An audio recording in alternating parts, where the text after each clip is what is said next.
میں جس کرب سے گزر رہا ہوں واللہ میں بتا نہیں سکتا.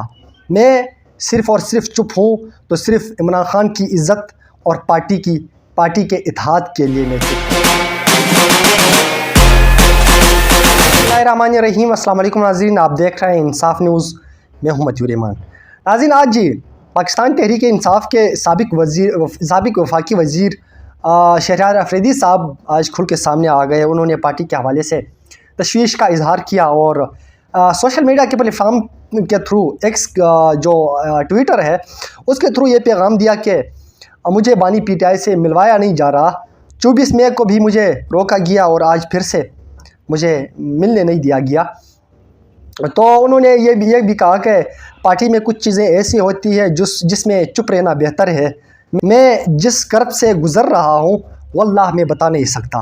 میں صرف اور صرف چپ ہوں تو صرف عمران خان کی عزت اور پارٹی کے اتحاد کے لیے میں چپ ہوں. اور کچھ چیزیں ایسی ہوتی ہے پارٹی میں جس پہ چپ رہنا بھی ایک مجرمانہ خاموشی کہلاتی ہے. لیکن میں مجبور ہوں، صرف اور صرف عمران خان اور پارٹی کی وجہ سے میں مجبور ہوں. اور ناظرین، انہوں نے یہ بھی کہا کہ بس بہت ہو گیا. ہمیں مخلص ہو کے اگر ہم مخلص ہیں تو ہمیں بانی پٹائی کو رہا کرنا ہوگا. ہم بس بہت ہو گیا، آگے یہ چیزیں مزید ہم برداشت نہیں کر سکتے. ناظرین، اس میں پہلے بھی کہہ چکا ہوں کہ یہ لوگ اتنے مقبول ہو گئے ہیں کہ یہ نہیں چاہتے کہ عمران خان باہر آ جائے، پبلک کے درمیان آ جائے. کیونکہ جب جس دن عمران خان رہا ہو کے پبلک کے درمیان آئیں گے تو ان کی ویلیو وہیں کہ وہیں زیرو ہو جائے گی. آج یہ لوگ زیرو سے ہیرو ہیں، عمران خان کی وجہ سے ہیں. خان کے جیل میں ہونے کی وجہ سے یہ لوگ مقبول ہو گئے ہیں. ان کو فائدہ ہے، یہ لوگ اور بھی مزید مقبول ہوتے جائیں گے. یہ بھی پہلے بھی کہہ چکا ہوں. اور اس وجہ سے یہ لوگ نہیں چاہتے کہ عمران خان صاحب رہا ہو. اس پہ شہریار افریدی صاحب نے بھی کہا کہ ہمیں سیریس ہونا ہوگا، سنجیدہ ہونا ہوگا. ہمیں سنجیدگی سے کام لینا پڑے گا. اس طرح نہیں چلے گا. ہر ایک کا بیان مختلف ہوتا ہے. ناظرین، ہر دن، ہر مہینے، ہر ہفتے کو ایک نہ ایک سامنے آ جاتا ہے. تشویش کا اظہار کیا جاتا ہے کہ میرے ساتھ یہ ہوا، بانی پی ٹی آئی کے ساتھ مخلص نہیں ہے. آج پی ٹی آئی کے اپنے لوگ، اپنے کارکن، اپنے لیڈر خود آ کے کہتے ہیں کہ بانی پی ٹی آئی کے ساتھ ہم مخلص نہیں ہیں. شیریں افضل مروت صاحب، آپ لوگوں کو بتاتا چلوں کہ شیریں افضل مروت صاحب کو میں پہلے ذاتی طور پہ میں نہیں جانتا تھا.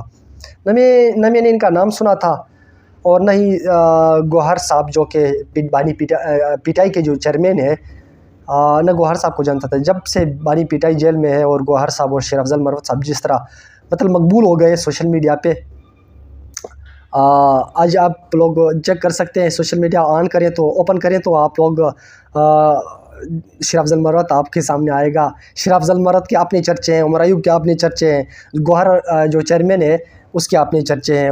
بلکہ یہاں تک کہ کچھ پہلے یہ بھی بات سامنے آ گئی تھی کہ شیریں افضل مروت کے اپنے فینز ہیں، انہوں نے الگ ایک گروپ بنایا ہوا ہے واٹس ایپ پہ. تو جس طرح شاہد خاقان عباسی صاحب مقبول ہو کے اب پارٹی چھوڑ گئے ہیں وہ، تو اس طرح مجھے شیریں افضل مروت صاحب سے بھی ڈر ہے کہ یہ بھی پارٹی چھوڑ کے چلا جائے گا. تو ناظرین، میں بات کرنے کا مقصد یہ ہے کہ یہ لوگ ان کا بانی پی ٹی آئی کا جیل میں ہونا ان کے لیے بہت فائدہ ہے. اور یہ جس دن بانی پی ٹی آئی جیل سے رہا ہو کہ پبلک کے درمیان آئیں گے، ان کی مقبولیت زیرو ہو جائے گی. اور یاد رکھنا یہ بات، یہ ولاگ دوبارہ چیک کرنا، اور یہ گارنٹی سے میں آپ لوگوں کو کہتا ہوں. تو آج کا یہ ٹاپک تھا، میں نے آپ لوگوں کے ساتھ شیئر کیا. انشاءاللہ ایک اور ویڈیو کے ساتھ دوبارہ حاضر ہوں گے. اللہ حافظ.